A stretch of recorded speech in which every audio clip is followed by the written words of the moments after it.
Assalamualaikum warahmatullahi wabarakatuh dan selamat pagi Pak De. Waalaikumsalam warahmatullahi wabarakatuh.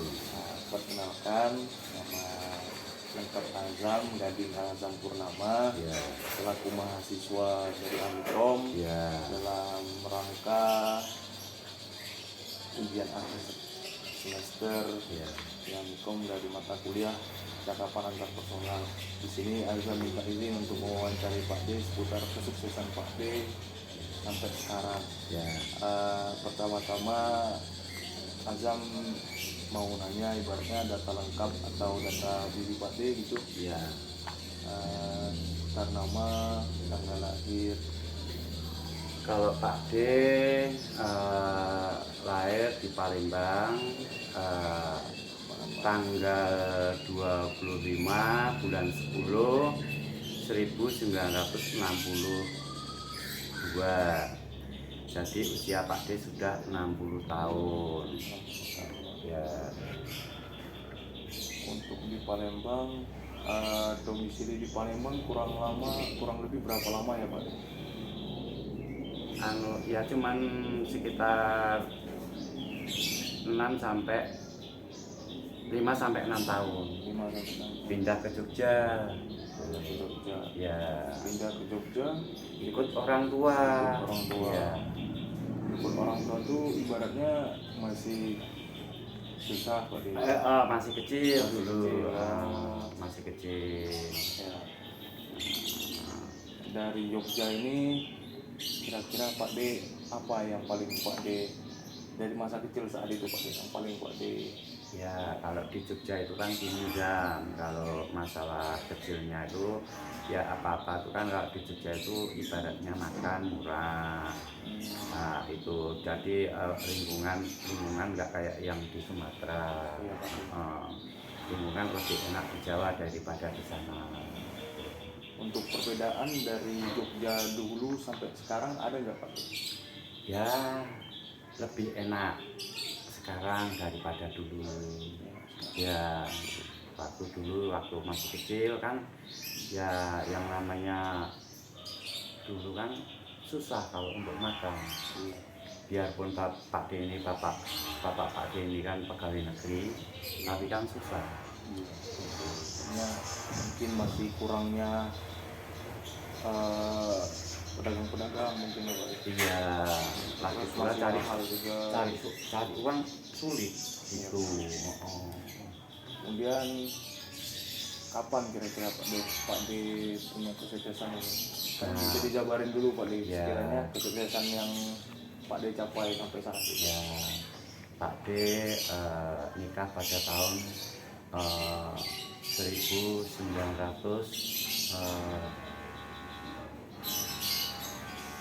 86. Pak D punya 2 orang anak, satu laki-laki, satu perempuan.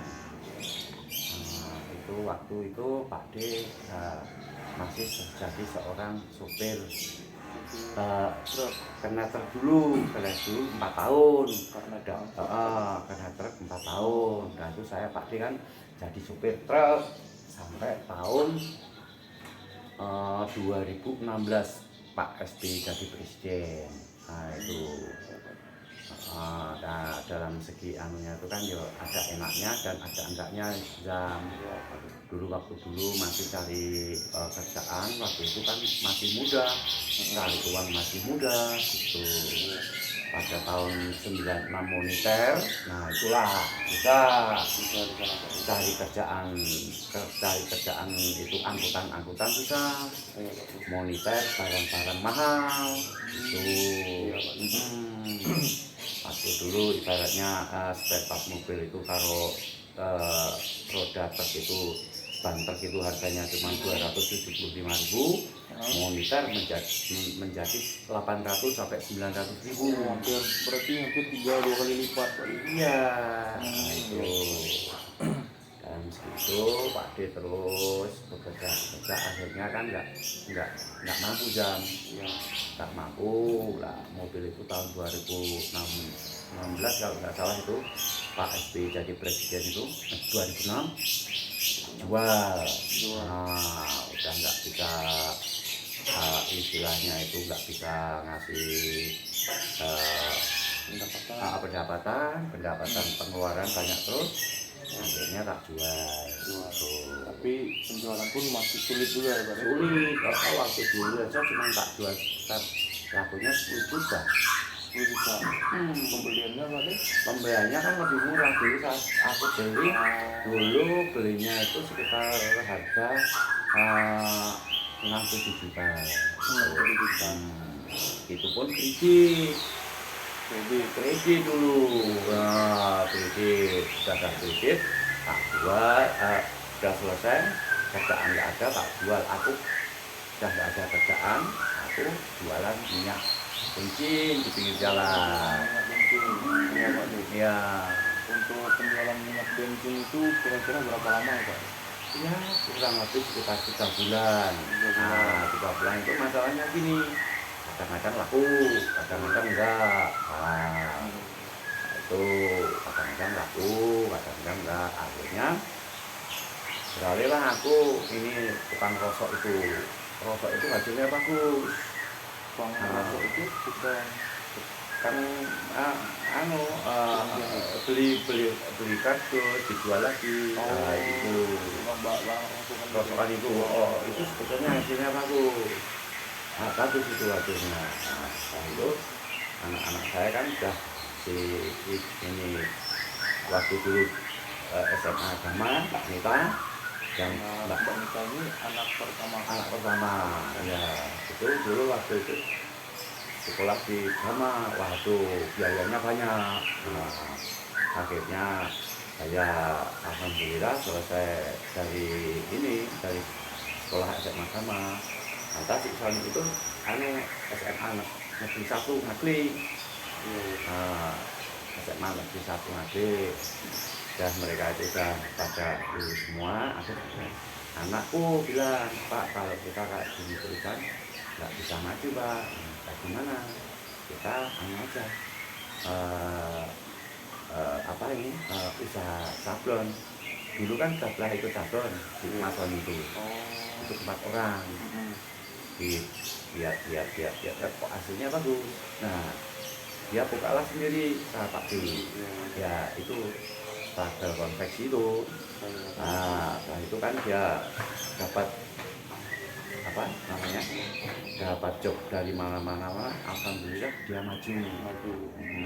Berarti pada awalnya memang Sargal Konveksi ini kan pasti pada awalnya kecil Pak. Kecil dia. Dan dari Mas Suri selaku pengurusnya, dia ikut-ikut, ibaratnya dia menawarkan jasanya, jadi lebih terkenal gitu Pak. Iya. Kemudian untuk lokasi sendiri Pak De. Kalau lokasi ini kira-kira tempatnya pada awalnya seperti ini nggak? Besar nggak? Enggak, kecil dulu. Dulu motongnya di sana cuman 2,5 meter kali 3 meter. Oh, itu buat sablon aja Pak De? Enggak, itu untuk buat motong. Kan saya dulu jadi tukang potong. Yang tukang nyablon ada sendiri. Awal buka itu saya motong, ada yang nyablon, ada yang jahit. Kalau jahitan sudah dipersiapkan. Nah, akhirnya merayap dulu kan nyablonnya masih pakai triplek Sam. Triplek iya, manual triplek. Nah, itu kan lama kemudian lihat tempat orang, itu kok alatnya sablon kok bagus, efisien, cepat. Nah, akhirnya 2.500 triplek kalau nggak salah dijual, beli alatlah 1. Nah, alat 1 ini sehari katakanlah bisa mencapai 100 kaos. 100 kaos. Perbandingan jauh bersama triplek. Jauh perbandingan. Terus kalau biaya antara triplek sama mesin, kalau triplek mudah rusak, kalau pakai alat ini nggak mudah rusak. Berarti barunya triplek itu lebih irit mesin yang baru ini. Nah, itu lihat orang lagi, kok orang setiap bulan bisa produksi 3.000 sampai 5.000 kaos. Sebulan. Oh, nah kita lihat tempat orang itu, oh ternyata kita harus beli meja di Bandung. Kita belilah meja Bandung. Nah, dulu cuman beli 1-2 set. Satu set itu 12, 2 set cuman 24. Iya Pak. Nah, akhirnya meningkat, kita punya 5 meja. 5 meja. Nah, sehari kalau dikapasitaskan, kalau cuman sablonan sederhana, 2 warna 1 warna itu bisa mencapai 300 sampai 400 kaos. Kaos cuma segitu. Iya, meningkatnya kan Jauh. dari 100 paling 150 jadi 400 sehari. Nah, itu apalagi tempat kita kan ada 2 meja, Iya Pak. lebih cepat. Lebih cepat. Kalau untuk struggle longpet ini sendiri Pak deh, kan ibaratnya sekarang udah tergolong sukses. Ya, Untuk penjualannya kemana aja Pak deh? nah tempat kita online ya. Oh, jadi secara online. Ya, ada yang online gitu. Jadi tempat kita istilahnya itu pesanan-pesanan dari toko itu kita bisa kita cakup tempat kita itu, seperti hanya Lancer di seluruh Indonesia kita yang pegang. Nah itu kita yang pegang. Lantas kok komunitas itu mobil Lancer. Lantas kalau ini kan sudah lama PSS nggak muncul, itu kita agak jarang. Tapi yang di toko kayak itu Kicik, Pampir itu masih masuk tempat kita. Masuk tempat kita. Berarti ibaratnya struggle longpet ini udah nyuplai ke sana Pak deh? Ya sampai Papua.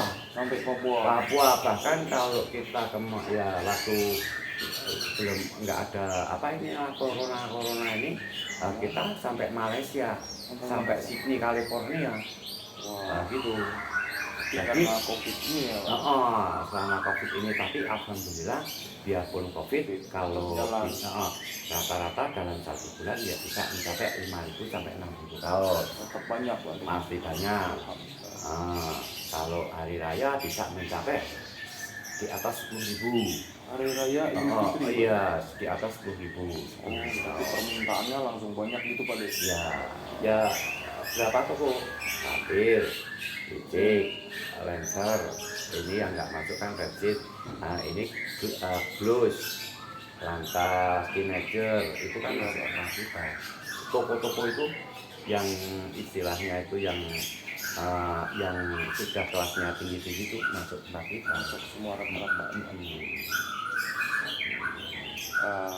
Kurang lebih itu yang dapat kita dapat dari cerita Pak De.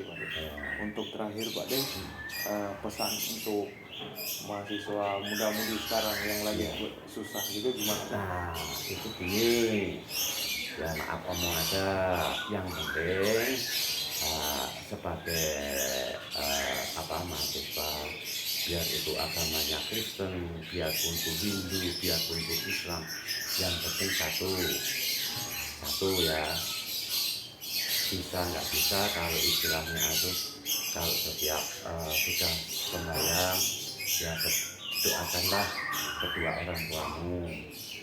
Satu. Yang kedua kali kita berdoa untuk nenek-nenekmu, mintakan maaf sama Allah Subhanahu wa Ta'ala. Yang ketiga, seandainya sudah istilahnya sukses, sudah ya kita harus bersedekah. Sedekah itu tidak bisa besar, tidak bisa kecil, yang penting kecil pun belajarlah sedekah. Tapi jangan lupa, yang paling tidak bisa dilupakan, doakanlah kedua orang tuamu. Kalau kamu tiap hari, tiap detik, tiap menit istilahnya kalau sudah bersolat sembahyang mendoakan kedua orang tuamu, biarpun 2 menit, 3 menit, 5 menit, itu kan tidak lama. Insya Allah Anda bisa bakalan sukses. Itu. Nah, Pak De, Ya. kurang lebih seperti itu yang bisa kita simpulkan dari wawancara kita kali ini. Kurang dan lebihnya mohon maaf Pak De, dan terima kasih sebesar-besarnya Pak De sudah menyempatkan diri Pak De. Amin. Amin. Amin ya rabbal alamin.